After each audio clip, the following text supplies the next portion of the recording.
The distress signal crackled through the communication array of the Galactic Peacekeeping Station Theta-7, a massive structure floating in the void between star systems.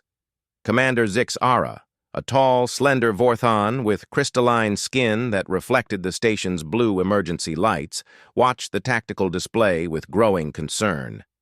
"Commander, we're receiving priority emergency transmissions from the Kepler Mining Consortium on asteroid field designation Alpha 97, reported Lieutenant Veltar, his four arms dancing across the control console with practiced efficiency.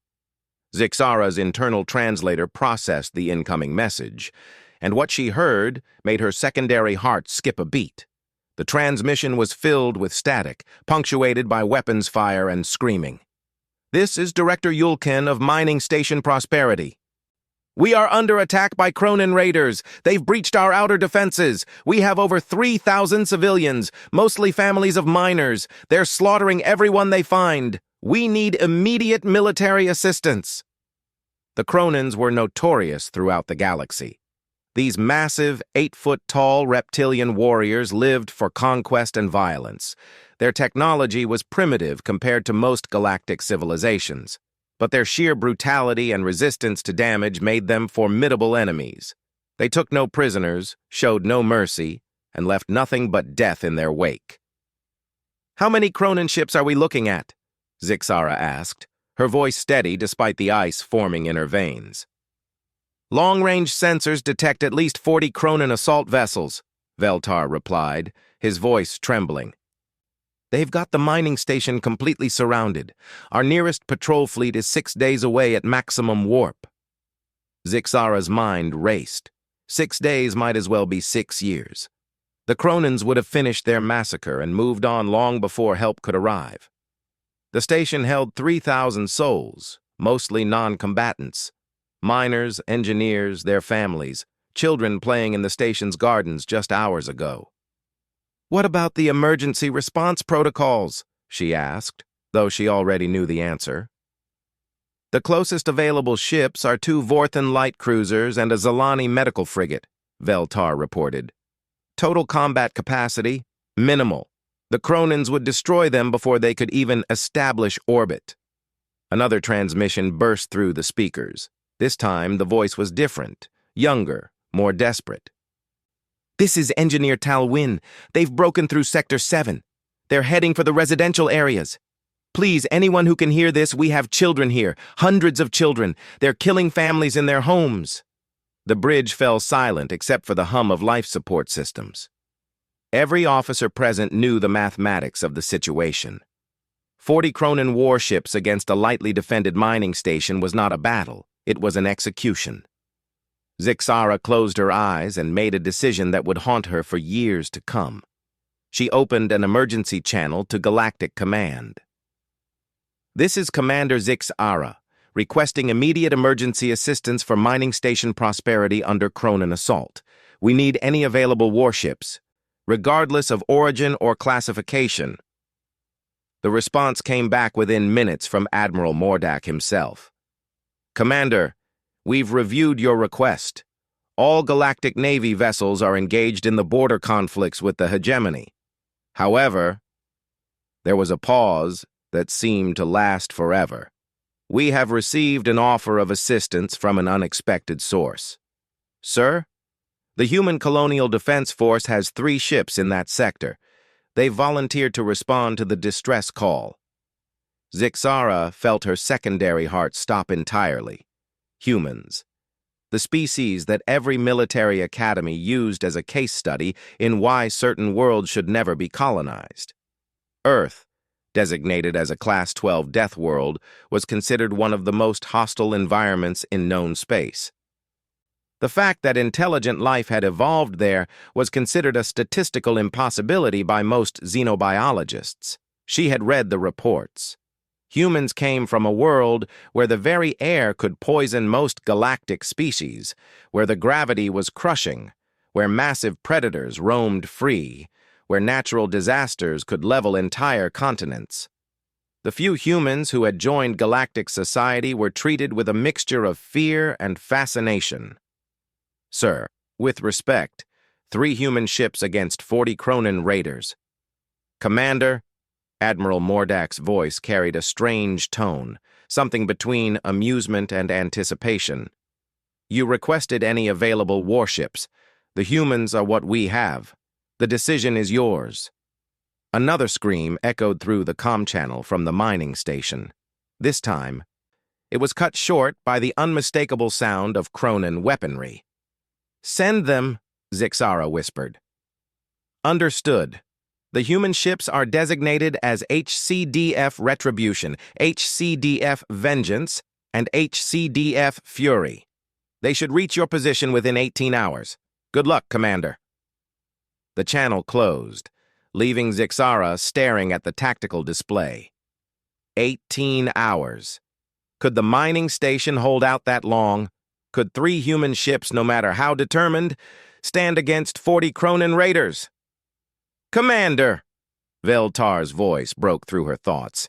Incoming transmission from Mining Station Prosperity. This time, the voice was Director Yulkin again, but he sounded different. Broken. Anyone listening? They've taken the residential quarters. We've lost almost half the station. They're making us watch as they... The transmission cut off abruptly.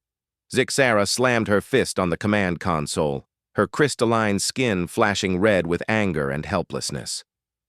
Maintain monitoring of all channels, she ordered, and start tracking those human ships. I want to know the moment they enter the system. Hours passed, like centuries. The transmissions from Mining Station Prosperity became sporadic, then desperate, then silent. By the time the human ships appeared on long-range sensors, Zixara feared they might be arriving to find nothing but floating debris. Commander, we're detecting 3 vessels approaching at high velocity, Veltar reported. They're moving faster than our sensors predicted. Put them on the main screen. The image that appeared made Zixara's breath catch in her throat. The human ships were unlike anything she had seen in her 20 years of service. Where most galactic vessels were sleek and elegant, these ships looked like they had been forged in the heart of a star and beaten into shape by the gravity of a black hole. They were angular, aggressive, covered in armor plating that seemed to absorb light rather than reflect it. Weapon ports bristled along their hulls like the spines of some deep space predator. These were not exploration vessels or even standard military ships. These were instruments of war, built by a species that understood violence on a level most civilized races had forgotten. Incoming transmission from the lead human vessel, Veltar announced. Put it through. The face that appeared on the screen was unlike any human Zixara had seen in the diplomatic videos.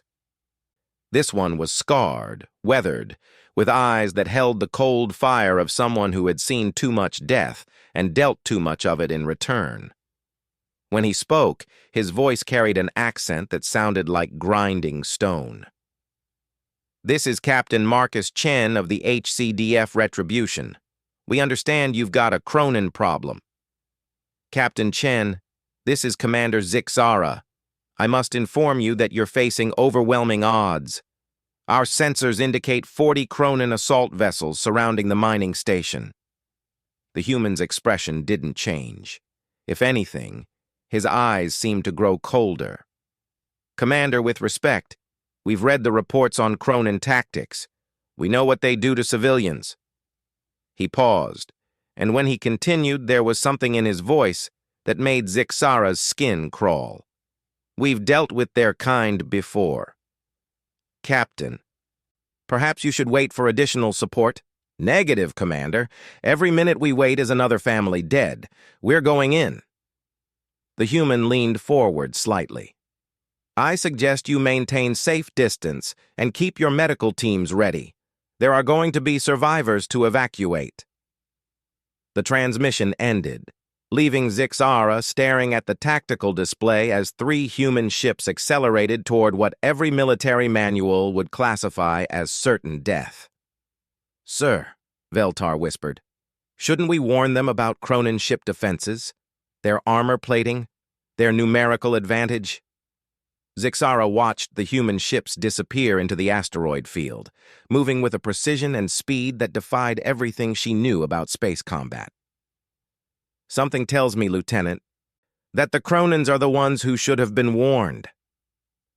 As the human ships vanished from her sensors, heading into the heart of enemy territory, Zixara couldn't shake the feeling that she was about to witness something that would change her understanding of warfare forever. The humans hadn't asked about enemy numbers, hadn't requested tactical support, hadn't even seemed concerned about the odds. They had simply acknowledged the mission and proceeded as if 40 Cronin raiders were merely an inconvenience to be dealt with on their way to rescuing civilians. For the first time since receiving the distress call, Commander Zixara allowed herself to hope that Mining Station Prosperity might see another sunrise after all. Captain Marcus Chen stood on the bridge of the HCDF Retribution, his weathered hands gripping the command console as his ship sliced through the asteroid field toward Mining Station Prosperity. The bridge was dimly lit, cast in red emergency lighting that made every surface look like it had been dipped in blood. Around him, his crew moved with the precise, deadly efficiency that had made the human colonial defense force legendary in the Outer Rim territories. "Captain, we're picking up massive energy signatures ahead," reported Lieutenant Sarah Okafor from the sensor station. 41 Cronin vessels, just as the peacekeeping station reported. They've got the mining station completely surrounded. Chen's jaw tightened as he studied the tactical display. The Cronin ships formed a loose sphere around the station, their massive hulls bristling with crude but effective weapons. Between them, smaller Cronin boarding craft moved like parasites, ferrying raiders to and from the station's docking bays. "What's the status of the mining station itself?" Chen asked. "Heavy damage to outer sections, multiple hull breaches.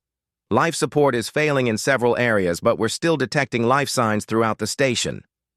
Okafor paused, her voice dropping. "Sir, we're picking up energy discharges consistent with Cronin crowd control weapons. They're not killing everyone immediately. They're taking their time." The bridge fell silent, except for the hum of the ship's systems. Every member of Chen's crew had read the intelligence reports on Cronin raiding tactics. The reptilian warriors didn't just kill, they enjoyed the process. They would separate families, force others to watch, make the terror last as long as possible. "Captain Chen?" came the voice of Captain Elena Vasquez from the HCDF Vengeance over the comm. "I'm reading the same sensor data. Request permission to engage immediately." "Captain Rodriguez, what's your status?" Chen asked, addressing the third ship. "HCDF Fury is ready for action, Captain," came the reply in a heavily accented voice. "My people are eager to remind the Cronins why they should stick to uninhabited worlds." Chen nodded grimly. Maria Rodriguez and her crew were specialists in close-quarters combat, recruited from the brutal gang wars of Luna Colony. Elena Vasquez commanded a ship full of former Earth Defense Force veterans who had fought in the Titan Rebellion. And his own crew? They were survivors of the Kepler Massacre, where Cronin raiders had destroyed an entire human colony while the Galactic Navy debated the legality of intervention. "All ships, listen carefully," Chen announced over the tactical net. "We've got 3,000 civilians down there, including children. The Cronins have had hours to set up their defenses and establish control. This isn't going to be a fair fight." "Sir?" Lieutenant Okafor looked confused. Chen's smile was sharp as a blade. "It's going to be completely unfair. The Cronins just don't know it yet." He activated the fleet-wide channel.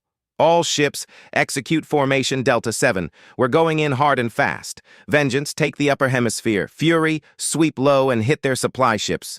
Retribution will punch straight through the middle and dock with the station." "Captain," Okafor said hesitantly, "that formation puts us in direct fire from at least 15 enemy ships simultaneously." "Good," Chen replied. "That means we'll have their complete attention." The three human ships accelerated, their fusion drives painting the asteroid field in brilliant white light. At a distance, they looked almost fragile compared to the massive Cronin vessels, sleek predators approaching a pack of armored behemoths. The Cronins noticed the approaching ships and immediately began repositioning. Their tactical doctrine was simple: overwhelm the enemy with superior numbers and firepower. 40 ships against 3 was exactly the kind of odds they preferred. What they didn't understand was that humans had evolved on a world where being outnumbered was the natural state of existence. "Incoming transmission from the Cronin flagship," reported Communications Officer Kim Tanaka. "Put it through." The screen flickered, revealing the bridge of a Cronin warship. The creature that appeared was everything the intelligence reports had described and worse. 8 feet tall, covered in natural armor plating, with jaws full of razor-sharp teeth and eyes like black holes. When it spoke, its voice was a guttural roar that the universal translator could barely process. "Humans! You dare interfere with Cronin conquest? Turn back now, or we will add your ships to our trophy collection." Chen stepped forward, his expression never changing. "This is Captain Marcus Chen of the Human Colonial Defense Force. You are in violation of galactic accords regarding civilian protection. Surrender immediately, and you will be allowed to live." The Cronin commander threw back its massive head and roared with laughter. "3 small ships against the might of Warlord Grakthor's fleet? You Deathworlders are as stupid as you are ugly." "Deathworlders," Chen repeated softly, tasting the word. "You know, I've always liked that term." The Cronin's laughter stopped abruptly as Chen's expression shifted. The weathered human face became something else entirely, something cold, calculating, and absolutely merciless. "The thing about Deathworlders," Chen continued, his voice dropping to barely above a whisper, "is that we're very good at bringing death to other worlds." He cut the transmission and turned to his crew. "All stations battle ready. Show them what humans do when someone threatens our people." The HCDF retribution erupted in motion. Weapon systems that had been hidden beneath armored panels suddenly emerged. The ship's hull seemed to bristle with death as railguns, plasma cannons, and missile pods revealed themselves. "Target the flagship," Chen ordered. "Full salvo." The Retribution's opening barrage lit up the asteroid field like a small star going nova. Electromagnetically accelerated tungsten rods, each moving at a significant fraction of light speed, slammed into the Cronin flagship's shields.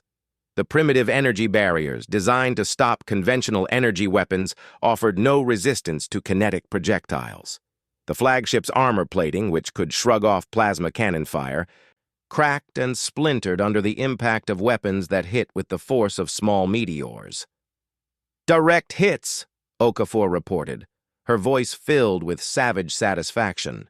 "Their shields are down."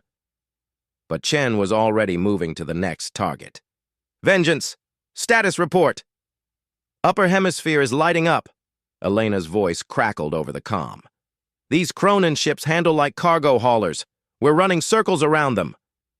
The HCDF Vengeance danced through the enemy formation like a shark among whales. Where Cronin ships relied on heavy armor and overwhelming firepower, the human vessel used speed, agility, and precise targeting.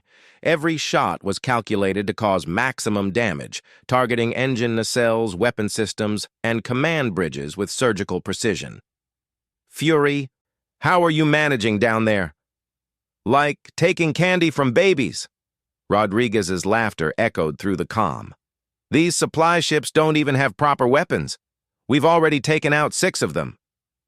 The Cronin formation, so confident moments before, began to show signs of panic. Their ships were designed for overwhelming weaker opponents, not for fighting enemies that hit harder, moved faster, and showed no fear of superior numbers. "Captain!" Okafor's voice was urgent. "The Cronin flagship is trying to retreat." Chen's expression became even colder. "Negative. No one leaves until every civilian is safe." He opened a channel to all 3 ships. "All vessels, implement Hunter Protocol." No Cronin ship leaves this system. The Hunter Protocol was something the human colonial defense force had developed after too many encounters with raiders who would attack civilian targets and then flee to strike again elsewhere. It was simple in concept. When dealing with enemies who preyed on the innocent, show no mercy and leave no survivors to spread word of easy targets. The three human ships spread out, forming a loose triangle around the Cronin formation. What had started as a rescue mission was rapidly becoming something else entirely, a demonstration of why humans had earned their reputation as the galaxy's most effective killers. "Captain," Tanaka reported, "we're receiving transmissions from the mining station. The Cronins are executing hostages." The news hit the bridge like a physical blow. Chen's hands clenched into fists, and when he spoke, his voice carried a coldness that made the air itself seem to freeze. "All ships, new priority. We dock with that station in 5 minutes. Anyone standing between us and those civilians stops breathing." The HCDF retribution accelerated toward the mining station, its weapons systems charging for what every crew member knew would be a battle unlike anything the Cronins had ever experienced. Behind them, the Vengeance and Fury continued their deadly dance, systematically dismantling a fleet that had seemed invincible just minutes before. As they approached the station, Chen could see Cronin boarding craft attached to its hull like metallic leeches. Inside those corridors, innocent people were dying, while raiders debated whether to kill them quickly or slowly. That debate was about to end permanently. "All hands, prepare for boarding action," Chen announced over the ship's intercom. "Marines, armor up, we're going hunting." The docking clamps of the HCDF Retribution locked onto mining station Prosperity with a resounding clang that echoed through both vessels. Within seconds, cutting torches began carving through the station's outer airlock, bypassing the Cronin security measures that had sealed the facility. Captain Marcus Chen stood in the boarding tube, his powered armor humming with contained energy. Behind him, 24 Colonial Marine veterans waited in perfect silence, their faces hidden behind tactical visors that glowed with targeting data. These were not the ceremonial guards that most galactic civilizations employed. These were killers trained on a world where everything wanted to murder them, equipped with weapons designed to stop creatures that could tear apart standard infantry. "Station layout downloaded," reported Sergeant Amy Walsh, her voice crackling through the comm system. "According to station schematics, the Cronins have herded most surviving civilians into the main habitat ring. They've got sentries posted at every major intersection." Chen studied the tactical display projected on his visor. The station was a maze of corridors, mining facilities, and residential areas. Under normal circumstances, it would have taken hours to clear such a complex structure. They didn't have hours. "Rules of engagement?" asked Corporal Jake Morrison, checking his weapon systems. "Any Cronin holding a weapon dies immediately," Chen replied coldly. "Any Cronin threatening civilians dies immediately. Any Cronin who looks at you wrong dies immediately. Any questions?" The Marines exchanged savage grins. These were people who had signed up to fight the galaxy's monsters. Today, they were getting the chance to do exactly that. The airlock cycle completed, and the first thing that hit them was the smell: blood, fear, and the distinctive musk of Cronin warriors. Emergency lighting cast everything in a hellish red glow, and the station's life support systems wheezed with the strain of multiple hull breaches. "Movement ahead," Walsh whispered, her enhanced sensors picking up heat signatures around the first corner. 3 Cronins patrolling. They haven't seen us yet." Chen raised his fist, and the Marine column froze. He activated his armor's stealth systems and glided forward, his footsteps silent on the metal decking. The Cronins were massive up close, even larger than the intelligence reports had suggested. Their natural armor gleamed in the emergency lighting, and their weapons looked like they could punch through a bulkhead. They never saw him coming. Chen's plasma blade activated with a whisper of ionized air, and 3 Cronin heads hit the deck before their bodies knew they were dead. The Marines behind him nodded approvingly. Their captain had just demonstrated the first rule of human warfare. When possible, kill the enemy before they know you're there. "Threat neutralized," Chen reported over the comm. "Walsh, take Squad 1 and secure the residential area. Morrison, Squad 2 on me. We're heading for the command center. Rodriguez, how's the exterior situation?" "Mop-up operations proceeding smoothly," came the reply from the HCDF Fury. "We've destroyed 37 Cronin ships. The survivors are trying to surrender." "Negative on surrender," Chen replied without hesitation. "They executed civilians, no prisoners." As the Marines advanced through the station, they encountered more Cronin raiders. Each engagement followed the same pattern. The reptilian warriors, accustomed to terrifying their victims into submission, found themselves facing enemies who not only showed no fear, but seemed to actively enjoy the fight. Sergeant Walsh's squad encountered their first major resistance at the entrance to the residential sector. A dozen Cronins had barricaded themselves behind mining equipment, using human hostages as shields. "Human warriors!" roared the lead Cronin. "Come no closer, or we will kill your soft-skinned spawning." Walsh studied the situation through her tactical display. The Cronins thought they held the advantage. Hostages had always been effective against civilized species who valued individual lives over military objectives. They had clearly never studied human military doctrine. "Sniper teams, are you in position?" Walsh asked quietly. "Affirmative," came 2 separate replies. "Clear shots on all targets." "Civilian locations confirmed," added the squad's medic. "Minimal risk to hostages." Walsh took a deep breath and activated her external speakers. "Cronin Raiders, this is Sergeant Walsh of the Human Colonial Defense Force. You have 5 seconds to release the hostages and surrender." The Cronin commander roared with laughter. "Or what, human? You will not risk your own kind." Walsh's smile was invisible behind her visor, but her voice carried a coldness that made the station's air conditioning seem warm. 3, 2, 1. The synchronized sniper fire lasted exactly 1.7 seconds. When it ended, 12 Cronin warriors lay dead, each killed by precision headshots that had passed within inches of the hostages. The human civilians, freed from their captors, stared in shock as armored figures emerged from the shadows like avenging angels. "Medic!" Walsh called. "Get these people to safety!" Meanwhile, Captain Chen's squad had fought their way to the station's command center, leaving a trail of dead Cronins behind them. The aliens' crude tactics, rush forward, rely on superior size and armor, proved laughably ineffective against enemies who had learned to fight creatures far more dangerous than oversized lizards. "Command center secured," Chen reported as his Marines finished clearing the last room. "Accessing station records now." What he found in the computers made his blood boil. The Cronins had been methodical in their brutality. They had separated families, forced parents to watch their children die, turned the station into their own personal hunting ground. The security footage showed scenes that would haunt Chen's dreams for years to come. "Captain," came Rodriguez's voice over the comm, "we've got a problem. One of the Cronin ships is trying to ram the station. Their engines are overloading. They're going to take out the whole structure." Chen's mind raced.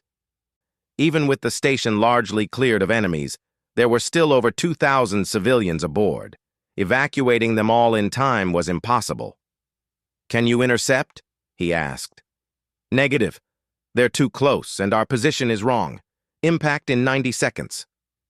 Chen closed his eyes, running through options. Then his eyes snapped open, and he activated his suit's emergency beacon. "All Marine units, emergency evacuation. Get every civilian to the reinforced mining bays, now." "Sir?" Walsh's voice carried confusion. "What about—" "Execute the order, Sergeant." Chen was already moving, sprinting through the station's corridors toward the main reactor. If he couldn't stop the Cronin ship from hitting the station, he could at least make sure it hit something that would minimize civilian casualties. The station's reactor room was a cathedral of advanced technology, humming with the controlled fusion that powered the facility. Chen's engineering training, earned in the brutal technical schools of Mars Colony, kicked in as he rapidly assessed the system. "Captain Chen to all ships," he announced over the open channel. "I'm overloading the station's reactor. When that Cronin ship hits, it's going to hit a star." "Marcus, no!" Elena Vasquez's voice cracked over the comm. "There has to be another way. The blast will vaporize the Cronin ship and channel the explosion away from the civilian areas," Chen continued, his hands flying over the reactor controls. "The mining bays will protect the civilians. Everyone else needs to be clear in 60 seconds. "Captain," Walsh's voice was tight with emotion, "we're not leaving without you." Chen smiled grimly as the reactor began its final sequence. "That's an order, Sergeant. Get our people home." As his Marines reluctantly evacuated, Chen made one final transmission to the Galactic Peacekeeping Station. "Commander Zixara, this is Captain Chen. The civilians are secure. Mining Station Prosperity will be destroyed, but the people will survive. Tell the galaxy that the human Colonial Defense Force keeps its promises." The Cronin ship, its hull glowing with overloaded engines, struck the station just as the reactor reached critical mass. The explosion was visible from 3 star systems away, a brief, brilliant star that consumed both the mining facility and the last Cronin raider in a cleansing fire. When the light faded, 3 human ships remained, along with 27 evacuation pods containing the survivors of Mining Station Prosperity. Hours later, Commander Zixara stood in the rescue ship's medical bay, watching human medics tend to the saved civilians with a gentleness that seemed impossible from the same species that had just annihilated an entire raider fleet. "Commander," Director Yulkin approached her, his arm in a sling but his eyes bright with gratitude. "I wanted to thank you for sending the humans." Zixara nodded slowly. "The captain, Chen, he saved you all." "Yes," Yulkin agreed. "But more than that, my daughter, she was held hostage by the Cronins. The human Marines could have killed her trying to save her. Instead, they risked their own lives to make sure she was safe." He pointed across the medical bay to where a young Vorthon girl was laughing as a human Marine showed her pictures of Earth's animals on his datapad. "They called them Deathworlders," Yulkin continued, "but I've never seen anyone fight so hard to protect life." As the rescue fleet headed back to civilization, carrying the survivors of Mining Station Prosperity to safety, word spread throughout the galaxy. The Cronin raiders who had terrorized the outer systems for decades were gone, not defeated, not driven off, but completely annihilated by 3 human ships. Some species called it excessive, others called it justice, but everyone called it effective. The humans, meanwhile, simply called it Tuesday. And across the galaxy, on 1,000 different worlds, the word spread among those who preyed on the innocent. When the soft species call for help, pray that Deathworlders don't answer.